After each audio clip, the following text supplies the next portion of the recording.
This is ninth standard, first lesson, learning the game, written by Sachin Tendulkar.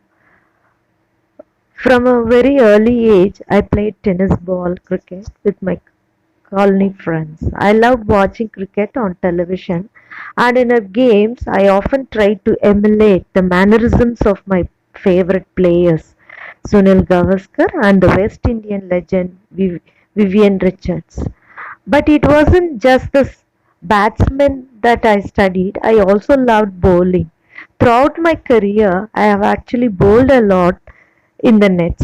I was then studying in the New English School, Mumbai, but my brother Ajit knew that compared to other schools in Mumbai, Shraddhashram Vidyamandir, where Ramakant Achrekar sir was the cricket coach, gave due importance to the game of cricket. He ran summer camps too. Ajit one day took me to the camp to get trained under sir. Anyone could come for a trial at the camp, but then it was up to sir to decide who to accept. I was 11 years old then. Achrekar sir, as I referred to him, started playing cricket at the age of 11 in 1943, which was which is the age I was when I went to him for the first time. I had never I had never batted in the nets before and felt somewhat overawed with so many people around. When I was asked to bat, I was not at all comfortable. With Sir watching me so closely, I failed to make an impact.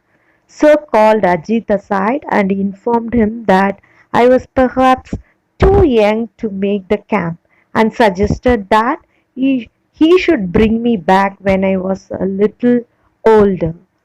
My induction into the Mumbai cricket circuit could have ended in failure but for Ajit's insistence. Having seen me play in the colony, Ajit knew I was capable of performing far better than I had done in front of Achrekar sir. He explained that I was nervous and asked sir to give me one more opportunity. However, he suggested that while doing so, sir should prefer to go away and then watch from a distance. Sir agreed. Before long, I was asked to bat again, and without sir's trained eyes scrutinizing me. Also, I thought I felt more at ease and soon started to hit the ball well. This time, Sir agreed to let me join the camp. I was I was delighted, and I must say it was an opportunity that transformed my life. The camp involved a session every morning and evening at Shivaji Park. I would practice between 7:30 a.m. and 10:30 a.m. in the morning. Then I would come back in the afternoon and practice till late evening. The schedule was rigorous and I would be exhausted by the end of the day. Traveling to Shivaji Park took 40 minutes from my house in Bandra, and I had to catch an early morning bus to make it on time. For the first few days, Ajit accompanied me to get me used to the routine. During the bus journeys, he would talk to me about the nuances of batting, and I always enjoyed these conversations a lot. In fact, the one thing that I have kept with me all my career is a note that Ajit gave me containing some thoughts about batting. It served as a very personal coaching manual. As a child, I had only one set of cricket clothes, and the routine was to wash them as soon as I had returned from the morning session. While I had my lunch, the clothes would dry out in the sun and I would wear them again in the afternoon. The pattern was repeated in the evening so that I could use the same set of clothes the following morning. The system worked well apart from my pockets. There was never quite enough time for the pockets to dry out completely, and for the entire duration of the camp, I played with wet pockets. By the middle of the summer camp, Sir had started taking an active interest in my batting and at the end of the 2 months informed Ajit that I had potential to be a good cricketer if I practiced all year round. However, my school, the New English School in Bandra, did not have cricket facilities and Sir was keen for me to change schools if I wanted to pursue cricket seriously. One evening, Sir called my father and put forward a suggestion. Ajit was in the room with my father at the time, and they both accepted that it was necessary if cricket was to be my priority. My father sat me down and explained that while he didn't have any objections to my changing schools, I should do so only if I was really serious about playing cricket. I assured him I was, and so it was agreed that I should move to Shardashram Vidya Mandir, where Achrekar sir was a cricket coach. All my excess energies were getting channeled into cricket, which acted as a kind of safety wall. My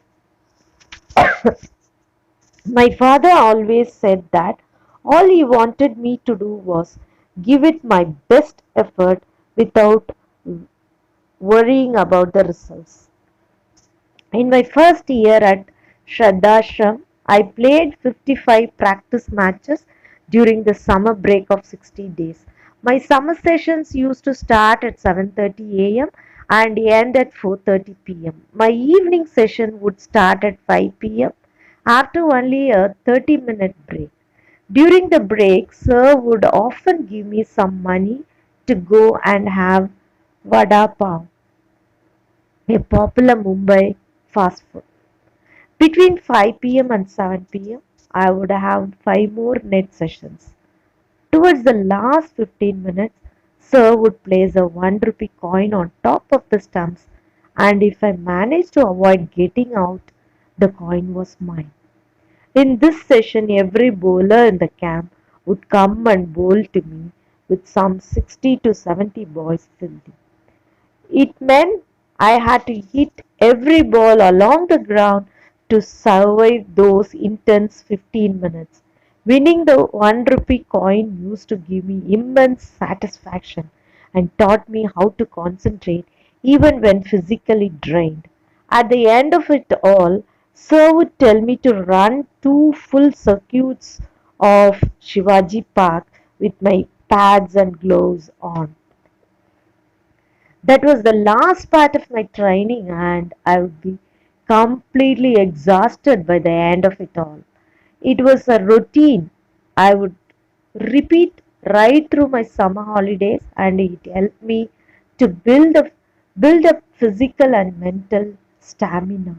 Occasionally, my father came to take me home, and I would always ask him to treat me to a special fruit cocktail at a juice center near the club. While this regular demand was a little unreasonable because at that time I didn't realize that my parents also had to take care of the needs of my brothers and sisters. My father would invariably end up giving me what I wanted just to see me happy. On the other days, when I made when I made my way home from Shivaji Park on my own, I had often fall asleep on the bus. If I managed to sit down, anyone who has been on a Mumbai bus at peak hours will know just how difficult it is to get a seat. On days when I wasn't so lucky, it was still a challenge just to stand with kit bag because the bus conductors would inevitably complain about me taking up the space of another passenger. It could be embarrassing because the conductors were often rude and would sometimes ask me to buy 2 tickets.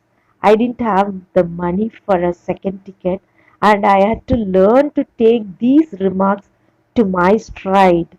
Dirty clothes often added to the embarrassment, which time I evolved a way of wrapping the kit bag around me, just as the helmet and pads became part of my a part of me while batting. So the kit bag became an extension of me on the bus. I would often take the bus or train from Bandra to Churchgate, and it was all a great learning experience. Even though I loved cricket, there were still occasional days when playing with my friends at home was such fun that I would conveniently forget I was supposed to go to the nets. If I didn't turn up, Achrekar sir would jump onto his scooter and come to find me. Sir would spot me in the melee and virtually drag me out. I would come up with excuses, but he would have none of it. He would get me to change and head off to Shivaji Park.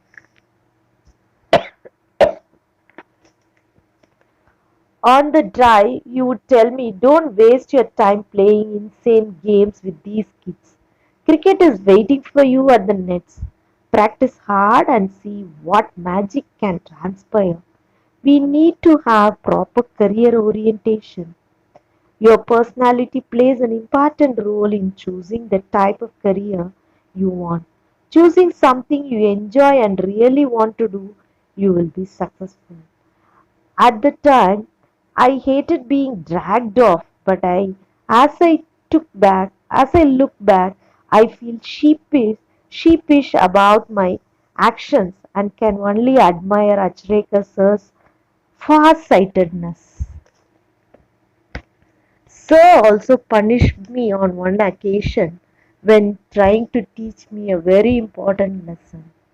Once I bunked my daily evening practice to watch an inter-school cricket match, not anticipating that Sir would be there. He was angry and he said it wasn't for me to come and watch other people play for. If I practiced hard enough, one day people from across the world would come and watch me play. Had it not been for Sir, I would not be the cricketer I turned out to be. He was a strict disciplinarian and did everything he could for me. I owe myself to him. Thank you.